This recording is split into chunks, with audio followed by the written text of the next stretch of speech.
Right now, on to the point. Prop 50 campaign donations. Please stop sending money. And they've run a lousy campaign, wasting $40 to $50 million. What's happening with the money coming in ahead of next week's special election?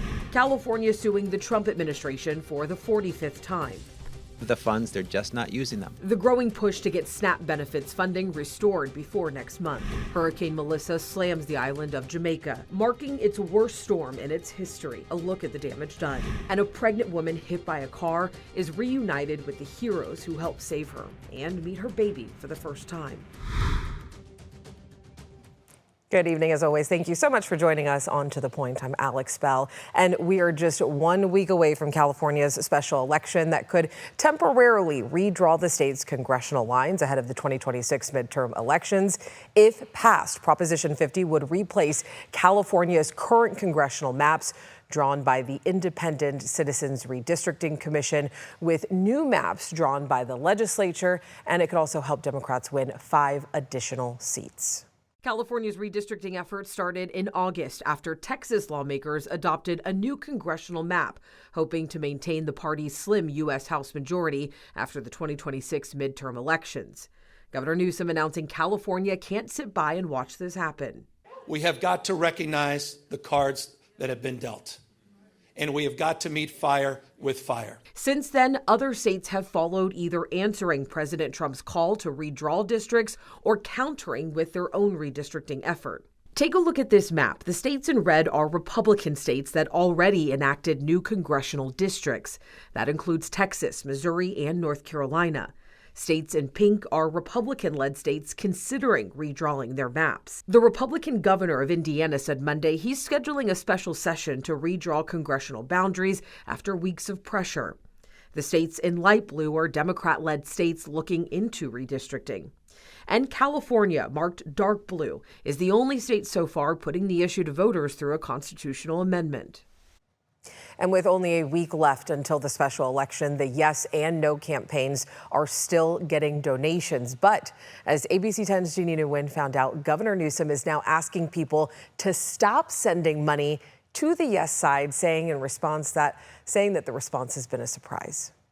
That's right, Alex. At last check, the Yes on 50 campaign has raised nearly $168 million this election cycle, while the No on 50 campaign has raised $83.5 million. There is a big difference, and both sides say the fight is far from over. With the special election next week, the only measure on the ballot, Proposition 50 has raised more than $251 million in total support and opposition. Please stop sending money. On Tuesday, Governor Gavin Newsom says he did not expect this type of response for the Yes on 50 campaign. 1.2 million contributors, or contributions rather, have been received. $38 million in small dollar. It just blew past our expectation. According to the Secretary of State's contribution records, the largest donation in support for Prop 50 was more than $36 million. This special election asks voters to approve new congressional maps drawn by Democrats and bypassing the state's Independent Redistricting Commission with a goal to flip 5 Republican seats. But the money that has been raised is going to be utilized for a field campaign, which is one of the biggest in state's history, and to make sure we deliver on what we've been promoting. Meanwhile, the largest donor for No on 50 contributed more than $41 million. Republican Assemblymember Carl DeMaio has been actively campaigning against Prop 50 in what he calls a grassroots approach, different from the main political action committee behind the main campaign. And they've run a lousy campaign, wasting $40 to $50 million on the no side. Meanwhile, the grassroots are trying to do the work that the professional political class has failed to do, and that is reach Republican voters in the final hours of this campaign and see if we can turn the tide. Charles Munger Jr. is the main super donor behind the No on 50 campaign, in which DeMaio blames his consultants for running a failed campaign. DeMaio believes the opposition could have been more successful if the approach was focused on personal interactions. It's all interpersonal contact. It's friend telling friend, neighbor telling neighbor, mom telling daughter, father telling son, which is the most effective form of communication for politics. And that means grassroots. Ultimately, both sides, regardless of how much money has been raised and used, say the work continues to encourage people to vote. Now, we did reach out to the No campaign for a comment on what Assemblymember DeMaio said about their spending. We are still waiting for their response. Meanwhile, DeMaio will be continuing his campaign with multiple stops in Southern California this week. Governor Newsom says he will continue to campaign, urging people to vote yes. Alex. All right, Jeannie, thank you for that. And the Department of Justice is preparing to send federal election observers to California next week. The DOJ announced its plans to monitor polling sites in 5 counties in Southern and Central California, including Los Angeles, Orange, Kern, Riverside, and Fresno. They'll also go to New Jersey polling sites as well. Their goal, according to the DOJ, is to, quote, ensure transparency, ballot security, and compliance with federal law.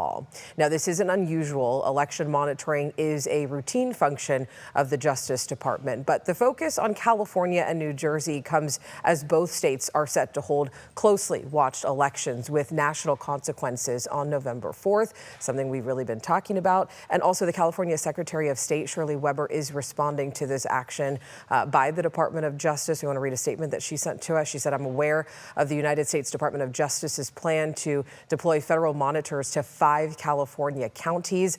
The Department of Justice has not provided our office with any justification for the need to deploy federal monitors to these 5 counties in what is a non-federal special election." Next on To The Point, Hurricane Melissa makes landfall with winds nearly 200 miles an hour. The deadly threats now unfolding across the island. And California takes on the Trump administration, this time over food assistance, as the government shutdown freezes federal food aid.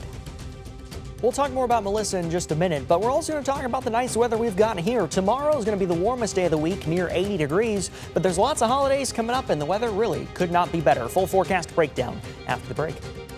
But first, another headlines tonight. The paramedic and pilot on board the Reach helicopter that crashed on Highway 50 earlier this month are now out of the hospital. Chad Millward and Margaret Davis were critically injured in that crash. Both are making progress in their recoveries and have been moved to inpatient rehabilitation facilities. The third person on board, Susie Smith, died from her injuries. President Donald Trump, on the second leg of his Asia tour, met with the new Japanese Prime Minister today. The two leaders signed an agreement on securing the supply of critical and rare earth minerals and talked up a new golden age for the alliance between the U.S. and Japan. Now the focus turns towards the anticipated sit-down between Trump and the Chinese president in South Korea on Thursday, a meeting Chinese officials have not yet confirmed. And the Texas Attorney General filed a lawsuit against the makers of Tylenol. The lawsuit claims companies Johnson & Johnson and Kenvue deceptively marketed Tylenol to pregnant mothers and that the medication is tied to an increased risk of autism. The lawsuit asked for a jury trial and calls for the companies to pay civil penalties to the state in the amount of $10,000 per violation. Kenvue responded in a statement saying Tylenol is safe and the company will vigorously defend against the claims. So we do want to get to Hurricane Melissa, so I'm going to pass things over to meteorologist Brenda Minchef, who is also tracking this at home for us. Yeah, this is a very significant storm, one of the strongest ever recorded in the Atlantic Basin. Here's what it's looked like over the last 12 hours. It's been very slow moving, starting to pick up just a little bit of forward speed. It has been moving at about 2 miles per hour. It's up to a whopping 8 miles per hour now. Sarcasm there, of course. As we zoom in, though, to the eye, you see as it was Cat 5, as it approached the coast, it had a very well-defined eye wall there. And then as soon as it moved over the island, which is very mountainous, it really fell apart quickly, that eye. But notice, just within the last couple of hours here, we're starting to see a new eye form. So this storm is down to a Cat 3. It's 125 mile per hour sustained winds. But as we pull back and look at the cone from the Hurricane Center, it's expected to return to a Category 4 storm with sustained winds of 140 miles per hour before it makes landfall on the southern shores of Cuba tomorrow. This is going to be early in the morning on Wednesday that we're going to see some landfall near Cuba. Then we're going to see the storm continue to progress off to the north and east. It's going to impact parts of the Bahamas and the Turks and Caicos, and then it'll start to weaken as it gets picked up by the overall pattern. So let's look at Futurecast here and note that this model is running a little bit ahead of where the National Hurricane Center has the storm penned. So this storm's moving slower than what the model shows. Nonetheless, it gives us a good idea of what we're going to see. We're going to see landfall in southern Cuba within the next 6 to 8 hours, very likely. Then this storm's going to continue to progress off to the northeast. It's going to impact the Bahamas, parts of the Turks and Caicos Islands, and then it'll get picked up by that overall pattern. It's going to stay well to the east of the capital of the Bahamas, Nassau, and then you see Miami, Cape Canaveral there, Florida. It's going to be well off to the east. It will not impact those locations, and it'll stay well to the east of the eastern coast of the United States. Here's Bermuda here, and Bermuda will get some showers, some rain out of this, but the core of that storm will be off to the north. So that's what we've got for the next couple of days with Melissa. But here in California, it's just going to be so quiet, especially up here in the northern part of the state. A very nice end to October. Made it to 74 today in Sacramento, 75 Stockton, 74 Modesto. Already in the 60s and low 70s, though, across the valley. 65 in Jackson, 50 in Truckee and South Lake Tahoe. Another chilly start Wednesday morning, upper 40s to about 50 degrees. The average low 47. So really that's where we'd expect to be for the time of year. Some more northerly winds, though, on Wednesday. That's going to keep us a little warmer. Wednesday is going to be the warmest day of this week as we top out in those low 80s across much of the valley. So no northerly winds right now, but they will start to pick up once again as we go through the overnight and then through Wednesday afternoon, especially in the Sacramento Valley and out through parts of the Delta. That's where we're going to see those strongest winds and the warmest temperatures. But as we look at the overall weather pattern through the rest of this month and into the start of November, high pressure is going to be kind of bouncing up and down a little bit, going to bring some warmer temperatures to Southern California, some elevated fire danger. But for us here in Northern California, we're just going to stay very seasonal in those upper 70s. As we look at the foothills over the next 5 days, mid to upper 70s, mid to upper 60s up in the high country here in the valley. Again, things just looking very, very pleasant. 80 tomorrow, again, warmest day of the next 10. Then we're in those mid to upper 70s all the way in through the weekend. Of course, we've got Halloween, Dia de los Muertos, and we're going to set those clocks back, get an extra hour of sleep, and then slightly cooler as we get towards Election Day, Alex. A lot on the calendar. Brendan, thank you so much. All right after the break, we're going to be talking about those federal workers going unpaid as the government shutdown reaches day 28, with millions potentially losing food assistance. And then Sacramento County joins 6 cities to tackle homelessness. Leaders say it's a crucial first step, but advocates warn the real work begins after the meeting ends. Welcome back in. As the government shutdown gets closer to the longest in U.S. history, today the stakes are getting higher with thousands of federal workers missing their first full paycheck. Christian Cordero has the details from Washington.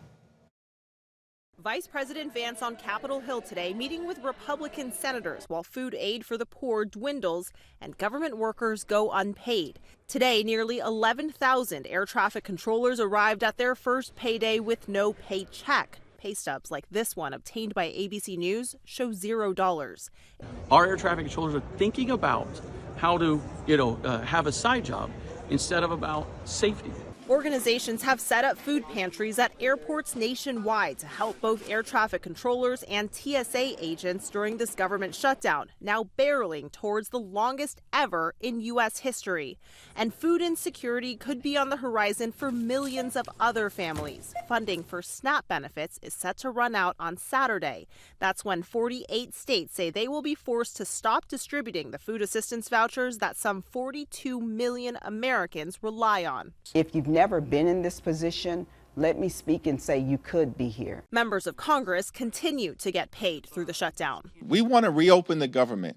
Republicans in the House have been on vacation now for 5 consecutive weeks. Democratic leaders have been calling on Republicans to negotiate the Affordable Care Act tax credits, something most Republicans are only willing to discuss if the government reopens, with one notable exception.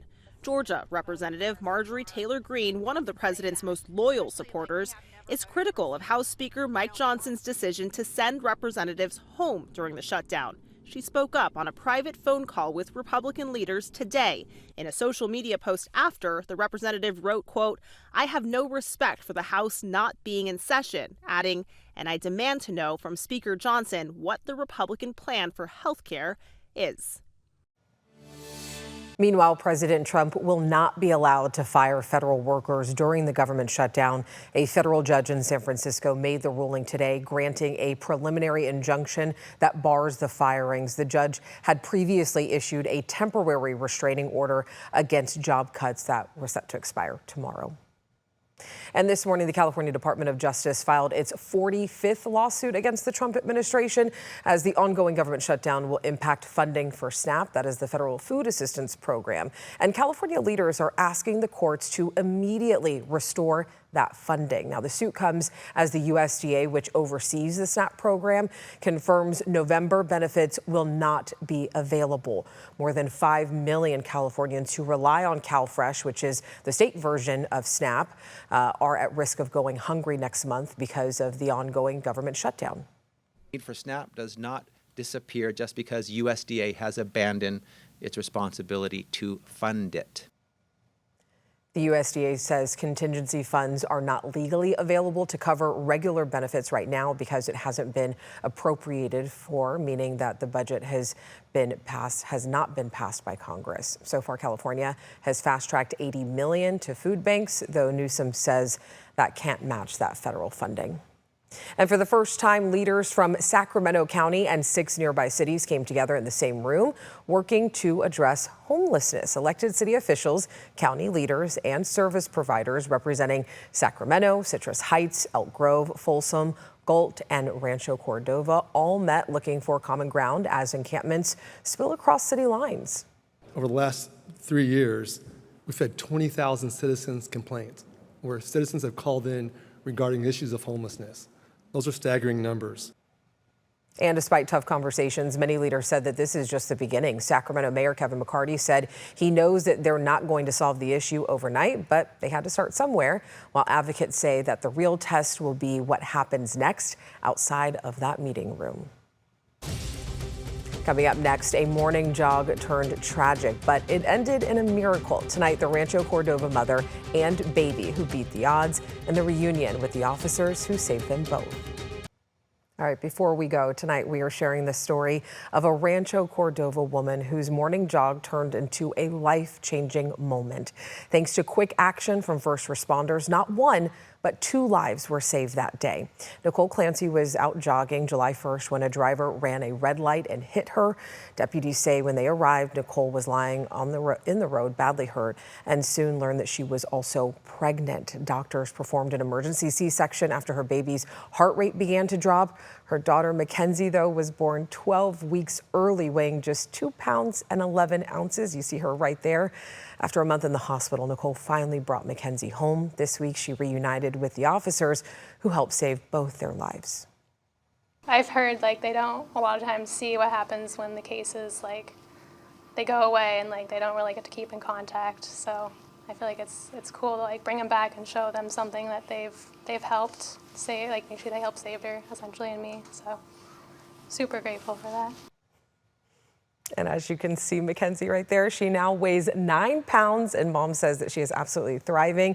And for Nicole, she says that she's already back to jogging, and she might even be running a 5K this weekend. Nicole, we're wishing you good luck, and we're so happy that you, your baby, and your husband are all back home together. As always, thank you so much for watching and for always inviting us into your home. If you have something that you think me and the team should be looking into, you already know you can always reach out to us at tothepoint@abc10.com. Have a great night. I'll see you right back here tomorrow.